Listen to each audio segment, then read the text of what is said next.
Chapter 4. I stopped where I was, in the middle of a plaza. The tall, silver-crested ones drank wine under canopies of dusky blooms, and in the center a score of winged girls, as lovely as swans, danced a slow, strange measure that was more like flight than dancing. I looked all around. There were many people. How could you tell which one had made a noise? Silence. I turned and ran across the marble paving. I ran hard, and then suddenly I stopped again, listening. Scuff, scuff. No more than a whisper, very light and swift. I spun around, but it was gone. The soundless people walked, and the dancers wove and shifted, spreading their white wings. Someone was watching me. Some one of those indifferent shadows was not a shadow. I went on. Wide streets led off from the plaza. I took one of them.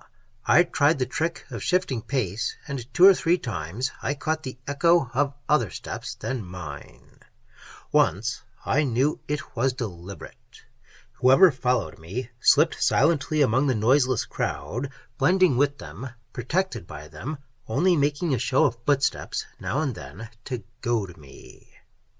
I spoke to that mocking presence. I talked to it and listened to my own voice ringing hollow from the walls. The groups of people ebbed and flowed around me, and there was no answer. I tried making sudden leaps here and there among the passers-by with my arms outspread, but all I caught was empty air. I wanted a place to hide, and there was none. The street was long. I went its length, and the someone followed me. There were many buildings, all lighted and populous, and deathly still. I thought of trying to hide in the buildings, but I could not bear to be closed in between walls with those people who were not people. I came into a great circle where a number of avenues met around the very tall tower I had seen with the revolving globe on top of it. I hesitated, not knowing which way to go. Someone was sobbing, and I realized that it was myself, laboring to breathe. Sweat ran into the corners of my mouth, and it was cold and bitter. A pebble dropped at my feet with a brittle click. I bolted out across the square 4 or 5 times without reason, like a rabbit caught in the open. I changed course and fetched up with my back against an ornamental pillar. From somewhere there came a sound of laughter. I began to yell. I don't know what I said. Finally I stopped, and there was only the silence and the passing throngs who did not see nor hear me. And now it seemed to me that the silence was full of whispers just below the threshold of hearing. A second pebble clattered off the pillar above my head. Another stung my body. I sprang away from the pillar. There was laughter, and I ran. There were infinities of streets, all glowing with color. There were many faces, strange faces, and robes blown out on a night wind, litters with scarlet curtains, and beautiful cars like chariots drawn by beasts.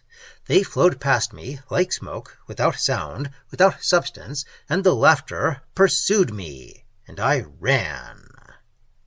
4 men of Shandakor came toward me. I plunged through them, but their bodies opposed mine. Their hands caught me, and I could see their eyes, their black, shining eyes, looking at me. I struggled briefly, and then it was suddenly very dark. The darkness caught me up and took me somewhere. Voices talked far away. One of them was a light, young, shiny sort of voice. It matched the laughter that had haunted me down the streets. I hated it. I hated it so much that I fought to get free of the black river that was carrying me. There was a vertiginous whirling of light and sound and stubborn shadow, and then things steadied down, and I was ashamed of myself for having passed out. I was in a room. It was fairly large, very beautiful, very old. The first place I'd seen in Shandakor that showed real age, Martian age, that runs back before history had begun on Earth. The floor, of some magnificent somber stone the color of a moonless night, and the pale, slim pillars that upheld the arching roof, all showed the hollowings and smoothnesses of centuries. The wall paintings had dimmed and softened, and the rugs that burned in pools of color on that dusky floor were worn as thin as silk. There were men and women in that room, the alien folk of Shandakor, but these breathed and spoke and were alive. One of them, a girl child with slender thighs and little pointed breasts, leaned against a pillar close beside me. Her black eyes watched me, full of dancing lights. When she saw that I was awake again, she smiled and flicked a pebble at my feet. I got up. I wanted to get that golden body between my hands and make it scream. And she said in High Martian, "Are you a human? I have never seen one before, close to." A man in a dark robe said, "Be still, Duani." He came and stood before me. He did not seem to be armed, but others were, and I remembered Corin's little weapon. I got hold of myself and did none of the things I wanted to do. "What are you doing here?" asked the man in the dark robe. I told him about myself and Corin, omitting only the fight that he and I had had before he died, and I told him how the hillmen had robbed me. "They sent me here," I finished, "to ask for water." Someone made a harsh, humorless sound. The man before me said, "They were in a jesting mood." "Surely you can spare some water and a beast." "Our beasts were slaughtered long ago, and as for water—" He paused, then asked bitterly, "Don't you understand? We are dying here of thirst." I looked at him and at the she-imp called Duani and the others.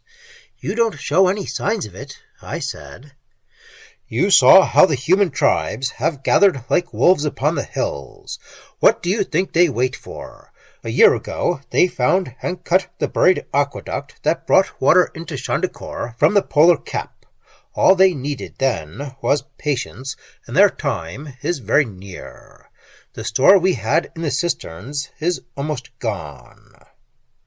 A certain anger at their submissiveness made me say, "Why do you stay here and die like mice, bottled up in a jar? You could have fought your way out. I've seen your weapons." "Our weapons are old, and we are very few. And suppose that some of us did survive.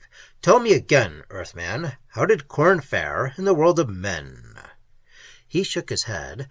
"Once we were great, and Shandakor was mighty. The human tribes of half a world paid tribute to us. We are only the last poor shadow of our race, but we will not beg from men." "Besides," said Duani softly, "where else could we live but in Shandakor?" "What about the others?" I asked. "The silent ones?" "They are the past," said the dark-robed man, and his voice rang like a distant flare of trumpets. Still, I did not understand. I did not understand at all. But before I could ask more questions, a man came up and said, "Rule, you will have to die." The tufted tips of Duani's ears quivered, and her crest of silver curls came almost erect. "No, Rule," she cried, "at least not right away." There was a clamor from the others, chiefly in a rapid, angular speech that must have predated all the syllables of men. And the one who had spoken before to Rule repeated, "He will have to die. He has no place here, and we can't spare water." "I'll share mine with him," said Duani, "for a while." I didn't want any favors from her, and said so. "I came here after supplies. You haven't any, so I'll go away again. It's as simple as that. I couldn't buy from the barbarians, but I might shift to steal." Rule shook his head. "I'm afraid not. We are only a handful. For years, our single defense has been the living ghosts of our past who walk the streets, the shadows who man the walls. The barbarians believe in enchantments. If you were to enter Shandakor and leave it again alive, the barbarians would know that the enchantment cannot kill. They would not wait any longer. Angrily, because I was afraid, I said, "I can't see what difference that would make. You're going to die in a short while anyway." "But in our own way, Earthman, and in our own time. Perhaps, being human, you can't understand that. It is a question of pride. The oldest race of Mars will end well as it began." He turned away with a small nod of the head that said, "Kill him," as easily as that, and I saw the ugly little weapons rise.